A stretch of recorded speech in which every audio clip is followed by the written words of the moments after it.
Hello, everyone, and a big welcome back to Speak Easy English. I'm your host, Emily, and I'm super excited to be here again with my awesome co-host, Tommy. Hey guys, it's great to be back, and today we're diving into something that every English learner thinks about: how to understand English better and speak it more naturally every single day. Exactly.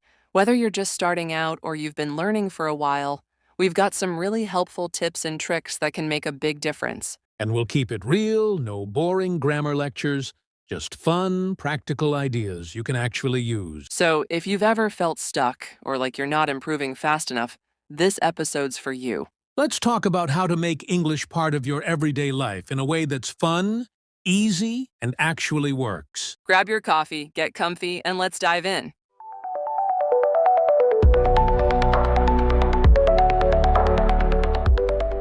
Let's start with understanding English, because if you can't understand it, it's tough to speak it confidently. Totally. One of the best ways to improve your listening is simply to listen more. Podcasts, music, YouTube, movies, whatever you enjoy.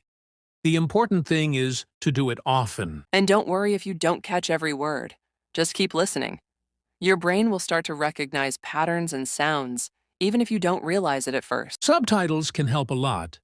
Try watching something once with English subtitles, and then again without them. That second watch really helps things stick. Okay, let's talk about speaking, because a lot of learners say, I understand but I can't speak. Sound familiar? Yep. And the trick is, you have to practice speaking to get better at it. Even a few minutes a day makes a difference. You don't need a partner. You can speak to yourself, describe what you're doing, or repeat lines from your favorite TV shows. And there's this technique called shadowing. You listen to a short sentence and then repeat it right after same speed, same rhythm. It helps with fluency and pronunciation. And don't stress about mistakes. They're part of the process. Every mistake means you're trying, and that's how we grow. Emily, in past episodes, we've talked about listening actively and practicing regularly. But here's another challenge many learners face: vocabulary overload. There are so many words in English. How do you learn them without getting overwhelmed? Great question. My advice? Don't try to memorize random word lists. Focus on learning in context. When you see a new word in a book or hear it in a show, notice how it's used. The words around it, the meaning of the sentence. That context makes it easier to remember. Right. And knowing how a word feels or how it's normally used is just as important as knowing what it means. Exactly. Also, focus on high-frequency vocabulary. First, the words people use most often in real life. Once you've got those down, you can explore more specific vocabulary based on your interests. Let's touch on grammar for a moment. A lot of learners know the basics, but still struggle with more complex grammar. What's the best way to improve? I'd say, start with the most common grammar structures like past tense, present perfect, and conditionals, and focus on noticing them in action. When you read or listen, pay attention to how grammar is used naturally. Then try using it in your own speaking or writing. Don't wait until you're ready. The practice is what makes you ready. Let's move on to pronunciation, something that makes a lot of learners nervous. People often ask, do I need a native accent to speak well? What do you think, Tommy? Oh, not at all. You don't need to sound like a native speaker to be a great communicator. The goal is to be clear, not perfect. Exactly. Clarity is key. If people can understand you, you're doing it right. One great way to improve pronunciation is to listen and imitate. Try repeating short phrases from podcasts or shows. Not just the words, but the music of the sentence, the rhythm, the stress. Yeah, and recording yourself is super helpful too. You might feel awkward at first, but hearing yourself helps you notice little things to improve.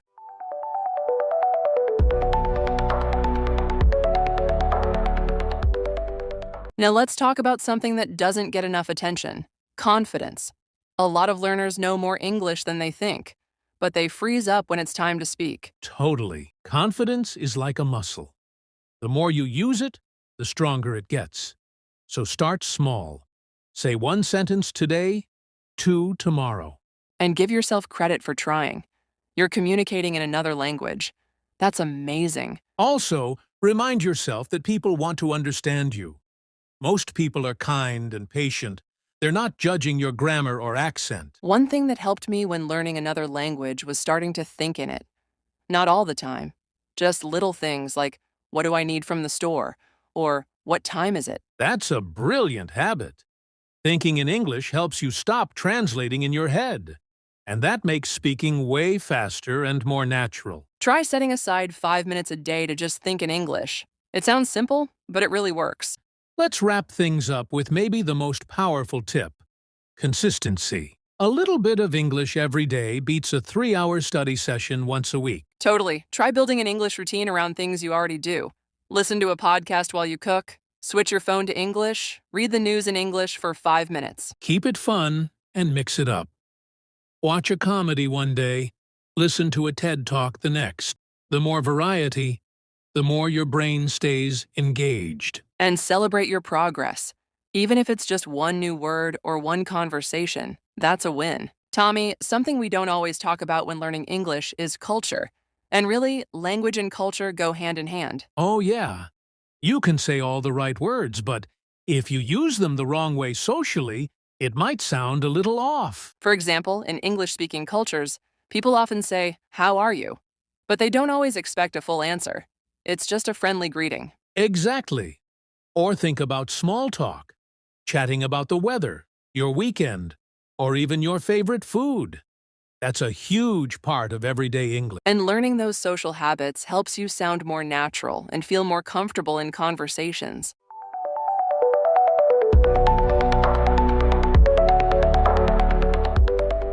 All right, let's talk idioms. Those fun, often confusing phrases like break the ice or under the weather. Yes, idioms can be tricky because you can't translate them word for word, but they're super common, especially in casual English. One way to learn idioms is to just pick one or two at a time and really get to know them. Use them in your own sentences. And pay attention when you hear them in TV shows or podcasts. The more you hear them in context, the easier they become. Let's give a quick example. If I say, I'm feeling under the weather today, it doesn't mean I'm literally under bad weather. It just means I feel a bit sick. Exactly.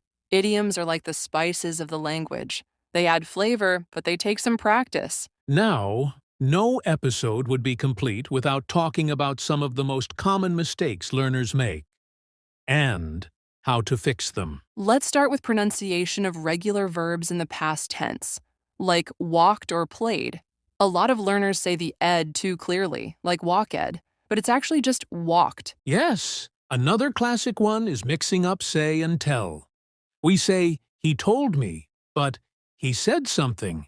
It's a small difference, but it makes a big impact. And let's not forget about articles, a, an, and the. Lots of learners either overuse them or forget them completely, like saying I saw cat instead of I saw a cat. The good news is, these mistakes are super common and super fixable. If you keep listening and practicing, you'll start to correct them naturally over time. So today we've explored a lot. Vocabulary and context, building confidence, grammar tips, pronunciation, idioms, and even cultural cues. And through it all, the message is the same. Don't aim for perfection. Aim for connection. Exactly. The goal is to express yourself, be understood, and enjoy the journey. Every small step is progress. And thanks so much for joining us. We're always here cheering you on. We'll see you in the next episode. And until then, Keep speaking easy and keep speaking English.